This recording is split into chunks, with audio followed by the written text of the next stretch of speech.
আসসালামু আলাইকুম।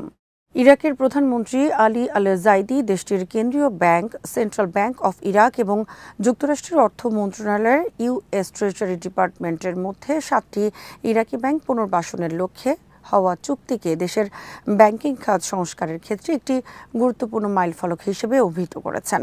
শনিবার সামাজিক যোগাযোগ মাধ্যম এক্সে দেয়া এক পোস্টে তিনি বলেন, এই পদক্ষেপ ইরাকের ব্যাংকিং ব্যবস্থাকে আন্তর্জাতিক আর্থিক কাঠামোর সঙ্গে আরও কার্যকরভাবে যুক্ত করতে সহায়তা করবে এবং সরকারের চলমান আর্থিক সংস্কার কর্মসূচির সফল বাস্তবায়নের প্রমাণ বহন করে।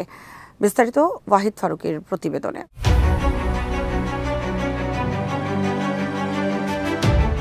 আলী আল জাইদি বলেন, 7টি ইরাকি ব্যাংকে বৈদেশিক মুদ্রায় পুনরায় করেসপন্ডেন্ট ব্যাংকিং কার্যক্রম পরিচালনার জন্য যোগ্য করে তোলা এবং নির্ধারিত কমপ্লায়েন্স ও সুশাসনের মানদণ্ড পূরণ সাপেক্ষে ভবিষ্যতে মার্কিন ডলারে লেনদেনের সক্ষমতা ফিরিয়ে দেওয়ার উদ্যোগ সরকারের আর্থিক খাত সংস্কারের বাস্তব অগ্রগতি তুলে ধরে। তার ভাষায়, এই চুক্তি ইরাকের ব্যাংকিং খাতের প্রতি আন্তর্জাতিক আস্থা বৃদ্ধি করবে এবং জাতীয় অর্থনীতি ও বিনিয়োগের জন্য নতুন দিগন্ত উন্মোচন করবে।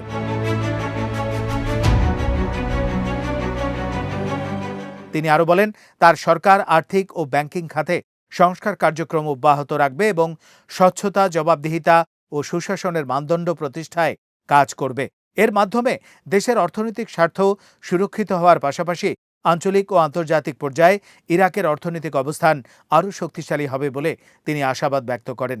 অর্থনৈতিক বিশ্লেষকদের মতে, আন্তর্জাতিক করেসপন্ডেন্ট ব্যাংকিং নেটওয়ার্কের সঙ্গে ইরাকের ব্যাংকগুলোর পুনঃসংযোগ দেশের আর্থিক ব্যবস্থায় গুরুত্বপূর্ণ ইতিবাচক প্রভাব ফেলতে পারে। এর ফলে ইরাকি দিনারের বিনিময় হার স্থিতিশীল রাখতে সহায়তা মিলবে, বৈদেশিক বাণিজ্যের অর্থায়ন সহজ হবে এবং অবকাঠামো উন্নয়ন ও শিল্পায়নের জন্য প্রয়োজনীয় বিদেশি বিনিয়োগ আকর্ষণ করা সম্ভব হবে।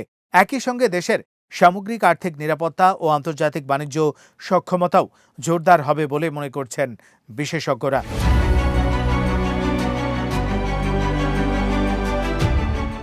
এর আগে শুক্রবার যুক্তরাষ্ট্র ও ইরাকের মধ্যে 48টি চুক্তি, সমঝোতা স্মারক এবং অর্থনৈতিক সহযোগিতা সংক্রান্ত বিভিন্ন সমঝোতা স্বাক্ষরিত হয়। পাশাপাশি সরকারি ও বেসরকারি উভয় খাতে দুই দেশের মধ্যে দীর্ঘমেয়াদী সহযোগিতা বৃদ্ধির লক্ষ্যে একটি সমন্বিত অংশীদারিত্ব ঘোষণা করা হয়। এসব চুক্তির মাধ্যমে জ্বালানি, অর্থনীতি, বাণিজ্য, শিল্প, প্রযুক্তি ও বিনিয়োগ সহ বিভিন্ন ক্ষেত্রে সহযোগিতা আরও সম্প্রসারিত হবে বলে আশা করা হচ্ছে।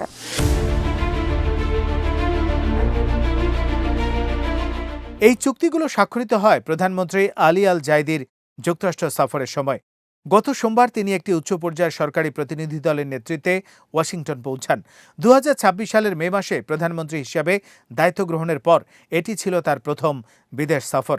সফরকালে আলী আল জাইদি যুক্তরাষ্ট্রের প্রেসিডেন্ট ডোনাল্ড ট্রাম্পের সঙ্গে বৈঠক করেন এবং বৈঠকে দুই দেশের দ্বিপক্ষীয় সম্পর্ক, অর্থনৈতিক সহযোগিতা, আঞ্চলিক নিরাপত্তা এবং বিনিয়োগ বৃদ্ধির বিভিন্ন বিষয় নিয়ে আলোচনা হয়।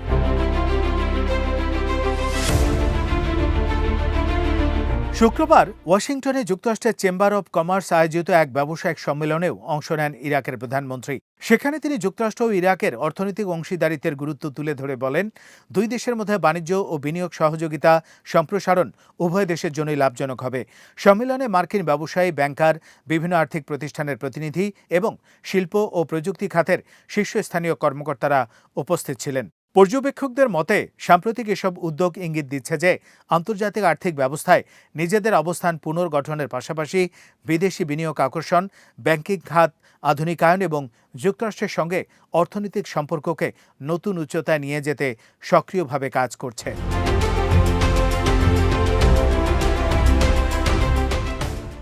আজ এখানেই শেষ করছি। সমরাস্ত্র, প্রতিরক্ষা ও কূটনীতির নানা তথ্য জানতে চোখ রাখুন বিডিভিউজ ইনফোটেনমেন্টে। চ্যানেলটি ভালো লাগলে সাবস্ক্রাইব করুন, সংযুক্ত থাকুন আমাদের ফেসবুক পেজে। আল্লাহ হাফেজ।